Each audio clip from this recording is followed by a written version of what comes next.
Alright guys, today in the shop we have a Stihl. This is a pole saw, and it's the HT131 model. I'll show you right here. HT131. This is a pole saw, and what we're going to be replacing today is this one here has a bad choke. You can see it's just kind of seized up. It's actually broke off inside. So I'm going to show you. There's a little trick to these because I had struggled with it before, and I figured when I had to do another one of these I would do a tutorial on it, but it's not really hard. It's just the process of putting it back in. So really what you're going to need is your Torx head here to remove.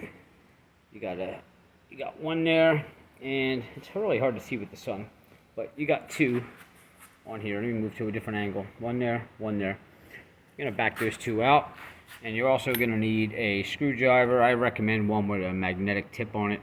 There's a little tiny screw underneath of this choke that we're going to take out. Sometimes it drops down into the motor, but you could also get away with one of these little tiny screwdrivers as well. And an 8mm socket.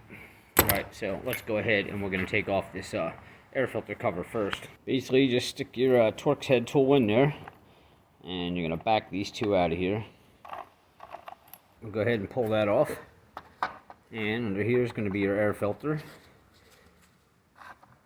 And right here is going to be your two 8mm nuts that you're going to want to remove. You technically could do this choke without having to remove this assembly, but it takes 2 seconds, and it does give you that little extra room that you need. And once you get them loose, you can just kind of pull this off. Watch those little nuts there. They're gonna want to fall down on the ground.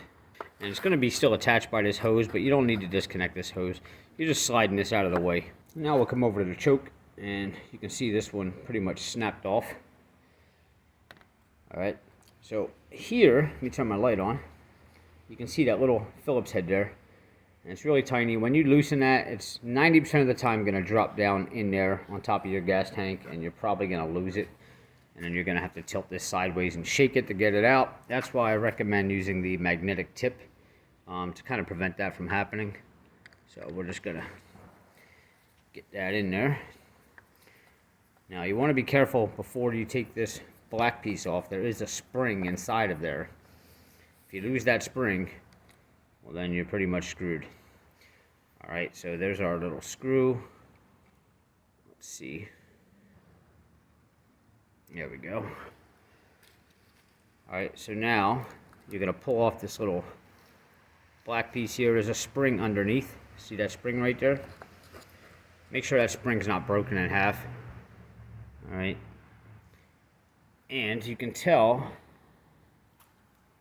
by the way that this is shaped. You can see how the metal is shaped here, the chrome metal.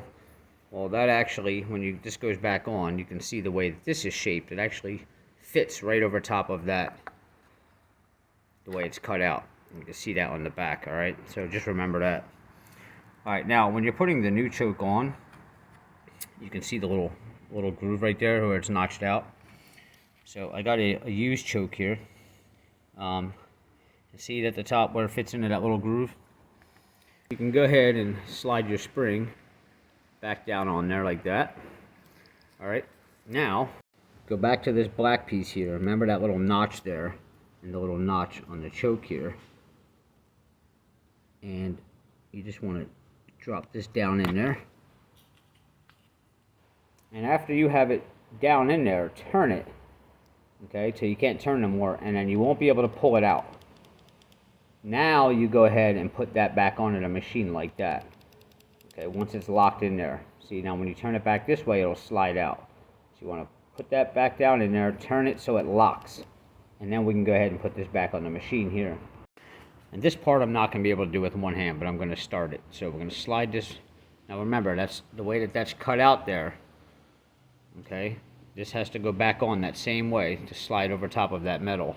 You push this down and seat it on there like that. Alright, now I'm going to have to set the camera down, but I'm going to go ahead and, while I'm holding this, and put that screw back in there.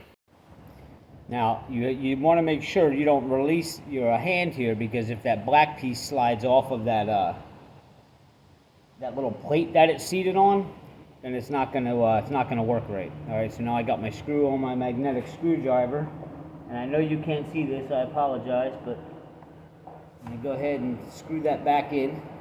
And there it is, I got my screw back in. And this should be springy like this.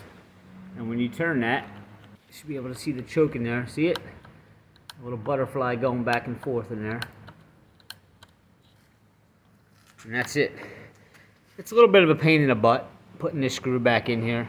You'd probably have a little more room if you remove this whole cover to get in on that bolt, but you're probably going to drop that screw a couple times and you'll probably scream and yell, but just take a deep breath and you'll get it in there. Please guys, hit subscribe below, give me a like, and I'll see you next time.